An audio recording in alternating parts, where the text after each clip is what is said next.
விழுப்புரம் நகர பகுதிக்கு உட்பட்ட முத்தம்பாளையம் ஏரி மற்றும் பம்பை ஆற்றில் ஏற்பட்ட வெள்ளப்பெருக்கு காரணமாக விழுப்புரத்தின் பல பகுதிகள் வெள்ள நீரால் சூழப்பட்டிருக்கிறது.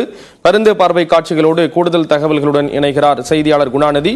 குணாநிதி, விவரங்களை பகிர்ந்துக்கலாம்.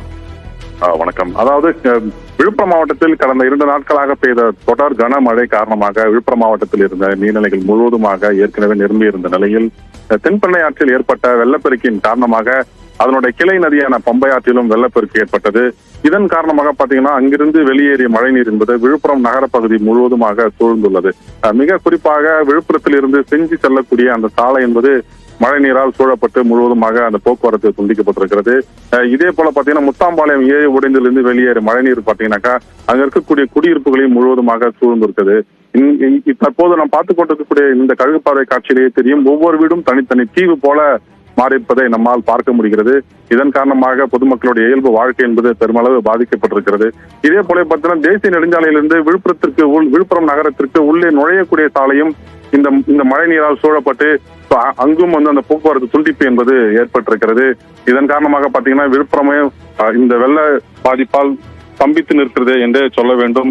தற்போது நாம் பார்த்துக் கொண்டிருக்கிற இந்த கழுகு பார்வை காட்சிகள் விழுப்புரம் மாவட்டத்தில் இந்த வெள்ளம் ஏற்படுத்திய சேதம் எவ்வளவு என்பதை நமக்கு உணர்த்தும்.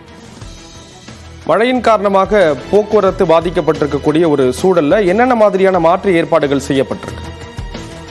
தொடர்ந்து அதாவது மிக குறிப்பாக விழுப்புரத்திலிருந்து அதாவது சென்னையிலிருந்து செல்லக்கூடிய சென்னை, திருச்சி, மதுரை சார்பாக செல்லக்கூடிய சாலைகள் துண்டிக்கப்பட்டிருக்கிறது. மிக குறிப்பாக பாத்தீங்கன்னாக்கா இந்த சாலை அதாவது விழுப்புரத்திலிருந்து செஞ்சி செல்லக்கூடிய அந்த சாலை என்பது துண்டிக்கப்பட்டிருக்கிறதன் காரணமாக போக்குவரத்து என்பது மாற்றிவிடப்பட்டிருக்கிறது. விக்கிரவாண்டி வழியே பேருந்துகள் இயக்கப்படுகிறது.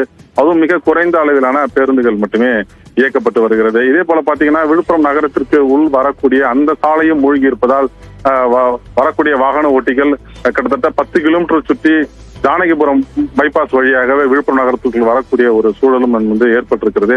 தொடர்ந்து அதாவது தென்பெண்ணை ஆற்றில் வரக்கூடிய இந்த வெள்ள நீர் வடிந்தால் மட்டுமே அதாவது தற்போது விழுப்புரத்தை சூழ்ந்திருக்கக்கூடிய இந்த வெள்ளம் வடிவதற்கு வாய்ப்பு இருக்கிறது. வெள்ளத்தின் காரணமாக விழுப்புரம் பாதிக்கப்பட்டிருக்கக்கூடிய ஒரு சூழல்ல விவரங்களை கொடுத்தீங்க. நன்றி குணாநிதி.